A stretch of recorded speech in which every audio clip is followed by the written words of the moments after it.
Michel Guéret, vous nous avez expliqué un petit peu ce qu'était l'EFT.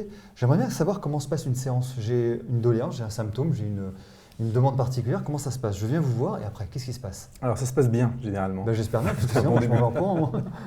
Déjà, on doit se tapoter partout. En fait, la première chose à faire, c'est généralement, la personne se pose et je vais lui demander « Que puis-je faire pour vous ?»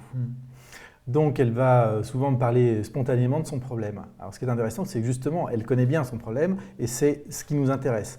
Donc, on va se centrer sur son problème et lui faire préciser. Il faut être assez précis. Si par exemple, la personne nous dit je manque de confiance en moi », et qu'on ne peut pas faire une séance, c'est beaucoup trop large. Donc en fait, on va lui demander un cas concret, quand est-ce qu'elle pense qu'elle manque de confiance en elle. Et donc on va aller retrouver même une séquence, une situation, un événement de son passé, et qui déclenche en elle une émotion là, dans le présent. Une fois qu'on a identifié ça, on va lui demander d'évaluer l'intensité de son émotion. Donc elle va dire par exemple, je ressens de la honte à 8 sur 10. Okay, on peut même lui demander où est-ce qu'elle ressent cette honte, puisqu'une émotion, elle est dans le corps. On peut se localiser, oui. Exactement. Donc elle va dire, par exemple, j'ai une sorte de boule dans la gorge. Donc on a déjà de l'information, on sait qu'elle a une boule dans la gorge, on sait que c'est relié à un événement particulier, et on a une intensité, et même une émotion. Une fois qu'on a ça, on centre la personne sur ce problème-là, et on va commencer en fait notre séance. Alors c'est un peu particulier, on va lui demander de stimuler le tranchant de la main, et de répéter 3 fois de suite une phrase qui, à la fois, l'expose au problème et à la fois lui demande de s'accepter en tant que personne. Donc ça fait des phrases du genre « même si j'ai eu honte le jour où j'ai vécu tel et tel événement, je m'accepte comme je suis ». Elle répète 3 fois cette phrase. En tapotant. En stimulant cette partie-là. En fait, il y a des émotions qui vont commencer à sortir si une personne fait ça. Oui, surtout si elle l'a dit avant qu'elle était à 8 sur 10. Elle est déjà dans son émotion. Okay. Ensuite, une fois qu'elle a répété 3 fois cette phrase, on va stimuler les points. Alors, on commence par celui-là parce que c'est le plus haut placé et on va descendre sur les 14 points. Mais en fait, l'ordre n'a que peu d'importance. En fait, on pourrait très bien partir du petit doigt, remonter, etc. Pourquoi ces 14 points en particulier? Il y a une explication à ça? Alors, il y a 12 méridiens principaux dans le corps, plus 2 vaisseaux merveilleux qui sont situés ici et là, qui remontent, etc. Ces 12 méridiens sont latéralisés, donc on en a un à droite et un à gauche. Et en fait, ce qu'on va faire, c'est qu'on stimule les points d'entrée ou de sortie. Et ces points ont été choisis arbitrairement parce qu'ils étaient plus faciles à stimuler. Donc par exemple, le méridien de la vessie, en réalité, le point numéro 1 du méridien de la vessie commence dans l'œil. Donc on imagine aisément qu'en plus, si on a des ongles, ça ne va pas être simple de se tapoter dans l'œil. Donc en fait, on stimule le point numéro 2. Ouais. Et par exemple, on va stimuler ce point, c'est la 27e paire de points du méridien du rein qui se trouve juste sous les clavicules. Pourquoi on va prendre ce point-là? Parce que le point numéro 1, il est sous le pied, sous la plante du pied. Donc il faut enlever ses chaussures, etc. Voilà. Donc c'était choisi. Et donc ça fait donc 14 points, soit d'entrée, soit de sortie. Alors moi j'ai envie d'être un petit peu provocateur parce que j'imagine bien que les personnes, c'est pas mon rôle du tout, mais enfin c'est pas votre genre. C'est pas mon genre du tout, ça saurait. J'imagine bien que les personnes cachent des émotions derrière d'autres émotions, c'est un petit peu un tiroir. Donc ok, par exemple j'ai eu honte, pour reprendre votre exemple, j'ai eu honte à telle circonstance. Bon, elle va éventuellement stigmatiser une angoisse, mais en fait, on va s'apercevoir que ce n'est pas la première émotion. Comment vous faites pour remonter à la vraie source? Parce que si on imagine un viol ou quelque chose d'assez important, elle ne va pas de front aller vous expliquer exactement ce qu'elle a vécu pendant le viol. Donc elle va certainement vous donner des éléments qui sont largement en deçà de sa réalité. Comment vous faites pour aller cuisiner? Alors, en fait, c'est une très bonne remarque parce que le vrai travail… Ça fait 2 bonnes remarques quand même. Oui, c'est vrai. Excellent. Ça fait quand même 2 bonnes remarques. Il est bon. J'y connais rien, mais je connais… Bon, hein, allons-y. En fait, vous avez entendu parler d'Ivan Pavlov qui faisait des expériences avec les chiens. Donc, il nourrissait des chiens, il faisait sonner plusieurs clochettes ou sons différents. Il s'est aperçu après que quand il faisait sonner les 5 clochettes ou les X clochettes, les chiens se mettaient à saliver. Et puis après, il en a enlevé quelques-unes. Et il s'est aperçu que la réaction de salivation, elle était un peu moindre. Nous, on fonctionne exactement pareil. C'est-à-dire qu'au présent, quand on va vivre un événement qui nous active, où chaque fois qu'on a une réaction un peu disproportionnée, on a cette réaction disproportionnée que parce que dans notre passé, on a vécu ça. Donc, parce que les clochettes du présent font écho aux clochettes du passé. Et en fait, soit on travaille sur les événements du présent et puis on va remonter. Ça, c'est pas la bonne façon de faire. La vraie bonne façon de faire, c'est d'aller retrouver le problème de fond, l'expérience d'origine. Parce que si on déconnecte, si on désamorce toutes les clochettes, on désamorce tout le reste. C'est un peu comme si vous voulez, les événements douloureux, traumatiques qu'on a vécus étaient des perles enfilées sur un collier. Si on coupe le fermoir, c'est toutes les perles qui dégringolent en même temps. Donc du coup, on va gagner vraiment beaucoup de temps.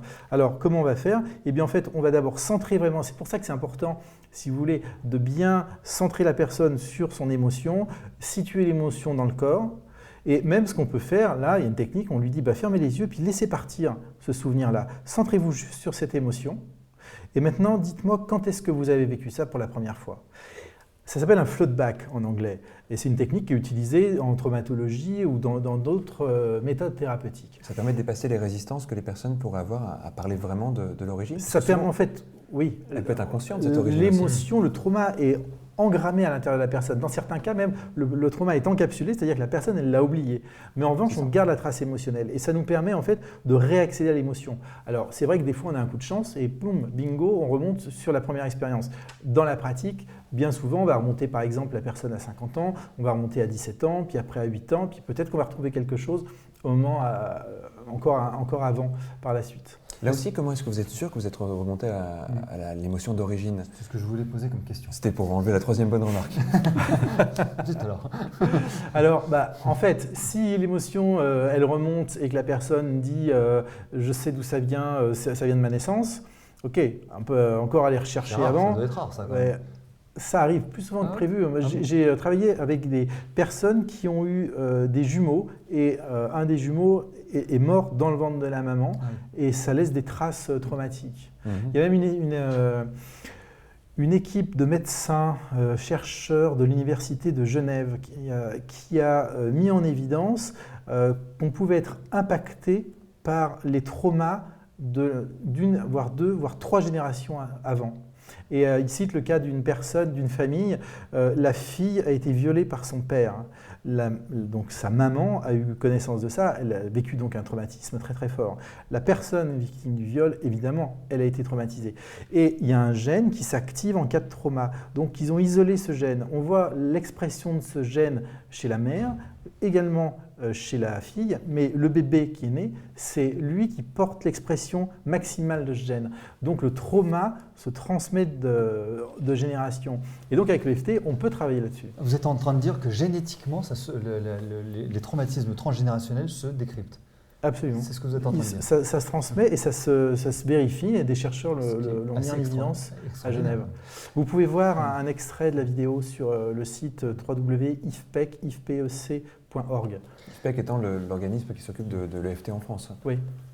Et alors, est-ce que je me trompe si je dis que très souvent, il peut y avoir une disproportion entre la sensation émotionnelle, le traumatisme que l'on ressent, et l'émotion originelle? Est-ce que l'émotion originelle peut être toute petite avec une manifestation très grande? Je rebondis sur la question. Il y a des personnes par contre qui sont dissociées de leurs émotions.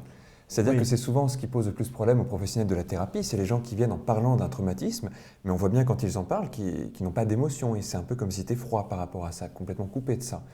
C'est une réaction de protection évidemment, mais tant qu'il y a cette dissociation, tant qu'il y a ce recul, c'est difficile de travailler vraiment sur quelque chose à désactiver. Comment vous faites avec l'EFT pour pallier à ça?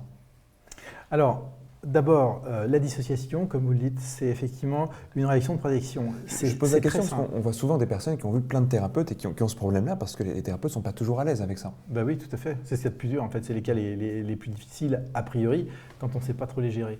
Mais moi, j'ai vécu ça à grande échelle en allant à Haïti. La totalité de la population est dissociée. Ce sont des gens, ils sont polytraumatisés. Après le tremblement de terre, donc, il y a quelques années. J'y suis allé un an après le tremblement de terre, mais ils avaient déjà vécu plein de choses, des typhons, des catastrophes, toutes les conséquences politiques, les parents ont souffert. Enfin, c'est générationnel chez eux. Et la population est totalement dissocié. Alors comment ça se traduit? La personne vous explique, voilà, quand le tremblement de terre est arrivé, j'étais dans ma chambre, le mur m'a traversé la jambe, je suis resté 3 jours sous les décombres, je souffrais tellement que j'ai essayé de me suicider, au bout de 3 jours on m'a enfin sorti, puis on a commencé à me couper la jambe, et puis une 2e fois, une 3e fois, enfin voilà, des trucs horribles.